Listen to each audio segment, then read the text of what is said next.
ওমর রাদিয়াল্লাহু তাআলা প্রথমে এমনি দাঁড়াইছিলেন, নিচা হয়ে গেলেন, আর মনে মনে বললেন ওমর তুমি শেষ। প্রশ্ন দিয়ে বুঝে গেলেন ওমর তুমি হেরে গেছো। এটাই পরীক্ষার পেপার। আমলও করতে হবে, সুন্দরও করতে হবে। তাবুকের যুদ্ধের আগে রোমানদের সাথে যুদ্ধ ছিল, কাফেররা ছিল 30,000। তো অনেক কঠিন সময় ছিল। আল্লাহ রসুল বললেন কিছু ফান্ড জমা করো। কিন্তু যে হোসেন আবু বকর রাদিয়াল্লাহু তাআলা আনহু সম্পদে আছে, ওইটা ওমর রাদিয়াল্লাহু তাআলা সম্পদে নেই। তো আল্লাহর রসুল প্রশ্ন পরিবর্তন করে দিলেন, যেটা ওই জায়গার প্রশ্নই না। আল্লাহ বললেন আমি এটা দেখতে চাই তোমাদের মধ্যে কে বেশি সুন্দর আমল করে আসে। সুন্দর আমল, মানুষের ভেতরে সৌন্দর্যর একটা কাশিস আছে, একটা আকর্ষণ আছে। হ্যাঁ, আজকে যেরকম বাড়ি বানানো হচ্ছে 50 বছর আগে এমন ছিল না। আজকে যেরকম গাড়ি বানানো হচ্ছে 50 বছর আগে এরকম ছিল না। কারণ মানুষ সৌন্দর্যর পিছনে দৌড়ায়। তো ওইটাকে আল্লাহ তাআলা স্ট্যাটাস বানিয়েছেন, আইয়ুকুম আহসানু আমালা।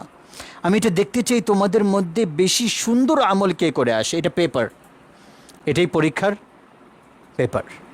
আমলও করতে হবে, সুন্দরও করতে হবে। তো বেশি নম্বর সে পাবে যার আমল সুন্দর হবে, ওটা কম হোক। কিন্তু অনেক আমল সৌন্দর্য নাই, ওইটা আল্লাহর কাছে দাম নাই।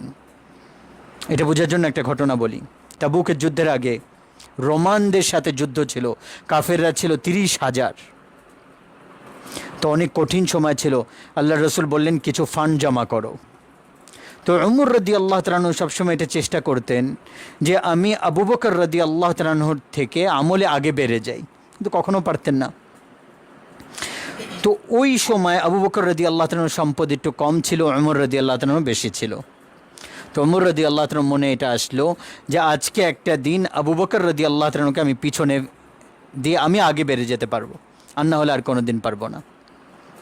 তো উনি নিজের সম্পদের 2 ভাগ করলেন।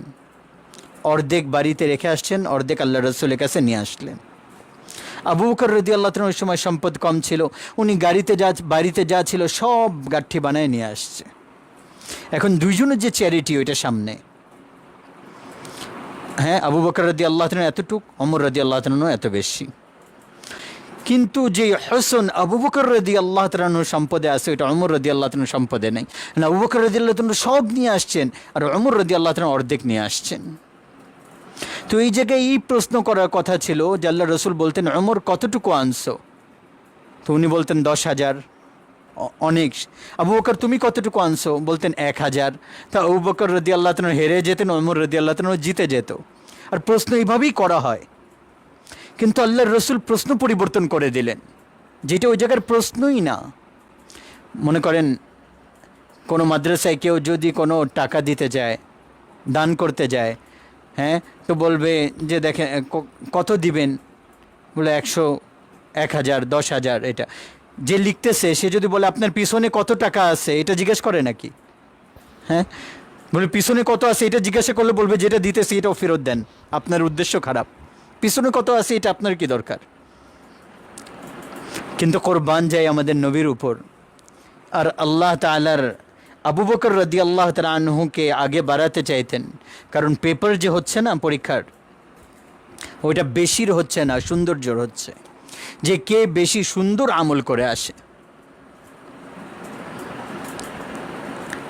তাড়াহুড়া করে 10 রাকাত পড়া থেকে 2 রাকাত সুন্দরভাবে পড়া আল্লাহ তাআলার কাছে বেশি পছন্দনীয়, ঠিক না? তো এখন আমাদের নবীর প্রশ্ন শোনো, যেটা ওই সময় এই প্রশ্ন হওয়ারই কথা না, কিন্তু আল্লাহ রসুল ওই প্রশ্ন করলেন। বললেন ওমর পিছনে কতটুকু রেখে আসছো? মা তারাকতা লি আহলিক অথবা মা খাল্লাফতা।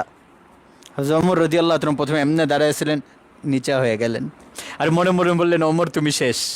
প্রশ্ন দিয়ে বুঝে গেলেন ওমর তুমি হেরে গেছো। প্রথমে জোশে দাঁড়াইছিলেন, একদম ঢিলা হয়ে গেলেন। তারপর ঠান্ডাভাবে বললেন, ওই সময় উনি বুঝে গেছেন যে আল্লাহ নবী তো আমাকে হারিয়ে দিল। তো হালকাভাবে বললেন ইয়া রাসূলুল্লাহ অর্ধেক রেখে আসছি, অর্ধেক নিয়ে আসছি। অর্ধেক ঘরওয়ালাদের জন্য রেখে আসছি, অর্ধেক নিয়ে আসছি। আবু বকর মা খাল্লাফতা মা তারাকতা লি আহলিক, তুমি কতটুকু রেখে আসছো? বললেন ইয়া রাসূলুল্লাহ তারাকতুল্লাহ ওয়া রাসূলাহু, আমি তো ঘরে আল্লাহ তার রসুলকে রেখে আসছি, বাকি সব নিয়ে আসছি। এখন আবু বকর রাদিয়াল্লাহু তাআলার যে এতটুক ছিল ওইটা এত হয়ে গেল, ওমর রাদিয়াল্লাহু তাআলা এত ছিল এটা এতটুক হয়ে গেল। তো ওমর রাদিয়াল্লাহু তাআলা বললেন, লা নাসবিক আবাদা, আমি কখনো তোমার থেকে আগে বাড়তে পারবো না। তো আমল, তো বলতেছিলাম যে ইলম যেটা, এটা আল্লাহ তাবারক ওয়া তাআলা বান্দাকে দেন, শিখতে হয় এটা। আর ওইটার মধ্যে আমল যদি সাথে থাকবে, দেখো মানুষের মেরাজ ইলম আর তার আমল, টাকা পয়সা না। মানুষের মঞ্জিল, গন্তব্যস্থল সম্পদ না, নাম না, সুনাম না, ইজ্জত না, সম্পদ না, জায়দাদ না, সিংহাসন আর ক্ষমতা না। মানুষত্বর মেরাজ মানুষত্ব, মানুষের মেরাজ মানুষত্ব। যে একটা বাচ্চা, একটা ছেলে, একটা পুরুষ, একটা মহিলা, সে মানুষ বনে চলবে।